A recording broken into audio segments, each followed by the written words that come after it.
próximo ano. As eleições são já no domingo. O Porto é um dos principais palcos da noite autárquica. Rui Rio deixa a Câmara 12 anos depois de ter chegado e abre espaço a um novo ciclo. Que fazer com este Porto que tem as contas em dia, mas onde há tanto por acabar? O Porto de um bolhão preso por estacas, que é o maior senhorio do país, com bairros sociais a precisar de obras. Ou o Porto da reabilitação da Baixa, empreitada que ainda agora começou.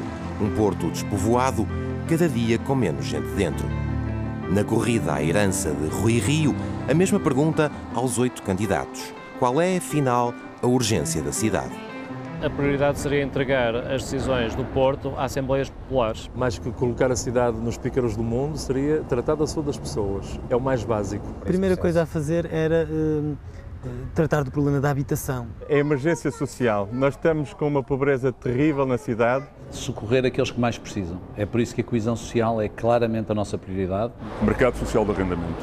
Nós precisamos de repovoar a cidade. É absolutamente fundamental repovoar a cidade. Investir muito no ensino básico, ao contrário do que este governo está a fazer.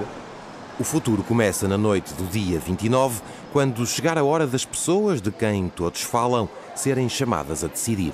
Faltam agora 4 dias de campanha. Não será por falta de empenho dos candidatos que a cidade não lhes fique a conhecer as caras, os nomes e as propostas. Menezes tem obra feita do outro lado do rio, Pizarro tem obra feita no governo, Moreira tem obra feita na sociedade civil. E todos correm nas mesmas ruas à procura de um voto. Será, então, que é mais o que os une ou aquilo que os divide? O Porto perdeu protagonismo não foi nos últimos 12 anos. O Porto tem perdido protagonismo sucessivamente desde os anos 80. E perdeu protagonismo exatamente porque os seus atores, muitas vezes, são fortes quando não gostam do Governo de Lisboa e são fracos quando gostam do Governo de Lisboa. E isso tem levado exatamente ao depauperamento do Porto e da região, por esta traficância de interesses que tem de facto transformado a cidade numa cidade com pouca voz. Comigo isso não acontecerá, nunca aconteceu. Qualquer que seja o governo, eu reivindico sempre aquilo a que o Porto tem direito.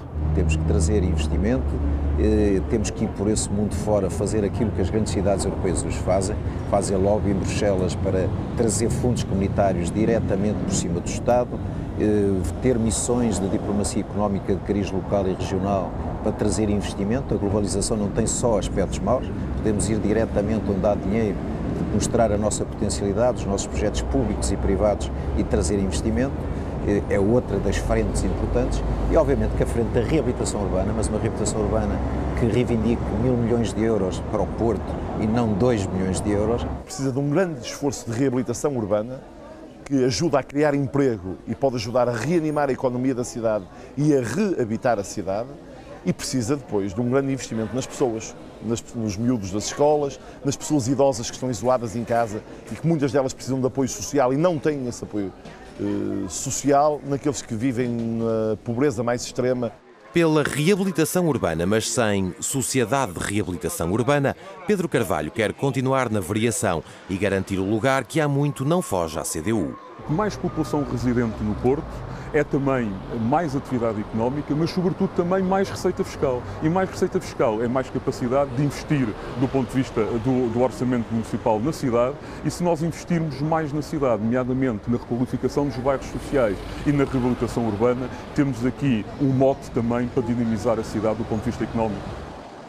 Bem precisa o Bloco da Ajuda da Líder. Há 4 anos esteve perto de eleger um vereador. Desta vez, a esquerda quer ter outra voz.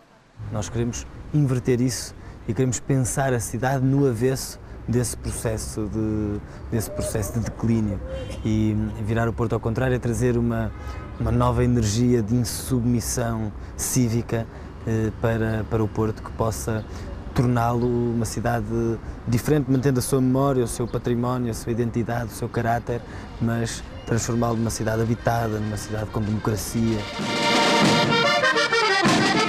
Na campanha de um homem só, anda um antigo presidente.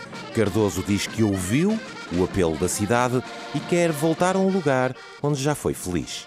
Estamos para fazer uma revolução, não estamos para brincar, nós vamos ganhar e vamos fazer uma revolução na democracia. A democracia está à beira do fim, porque credibilidade dos nossos políticos profissionais é nenhuma, já ninguém acredita nos políticos profissionais e tem que ser o povo que tem que voltar a participar na democracia. Uma revolução que seria bem vista pelo PCTP-MRPP. O partido vai porta a porta, casa a casa, para espalhar a mensagem. Eu sou pela reabilitação, sou pela fixação dos populares aos sítios onde anteriormente habitavam, por a criação de condições para as pessoas de idade, para das crianças, dos deficientes. Portanto, por um lado, em termos de comércio, acho que seria preciso também criar condições para o comércio local e depois voltar a ter uma indústria ligeira dentro da cidade.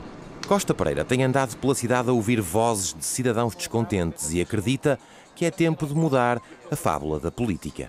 Queres ser comandado por um lobo ou por uma raposa? Vai dar tudo ao mesmo, porque andamos sempre, entre aspas, sugam-nos o sangue todo. Enquanto não tivermos uma pessoa a comandar o rebanho, por assim dizer, que venha do próprio rebanho, nunca passaremos disto.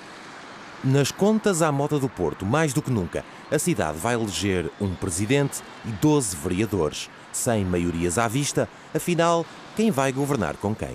É importante que se clarifique agora que a esquerda deve empenhar-se numa ruptura com o que foi o legado do PSD e do CDS. Seremos os mais firmes opositores à política direita, como fomos no passado e continuaremos a ser no futuro. O cenário que eu coloco é um cenário de vitória. Nesse cenário de vitória tenho a certeza que é possível governar a cidade e garantir condições de governabilidade. Mas nunca governará a cidade com o Luís Filipe Menezes, por exemplo, se ganhar. Repare, é muito simples. É preciso olhar para os programas.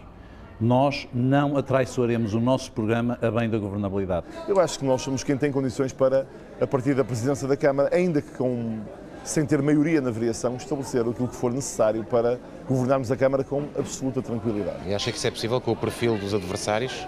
Acho que os adversários não são iguais.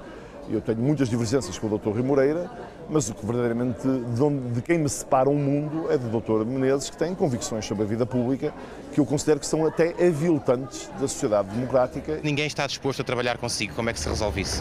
Bem, não acredito. Já falou com todos os partidos, mesmo à esquerda. Não acredito que a resposta seja essa. Bom, de qualquer maneira, a minha atitude é muito mais aberta e democrática. Era o que faltava que eu dissesse que não estava disposto para trabalhar com outras forças políticas. Isso era uma chantagem inacreditável sobre os eleitores.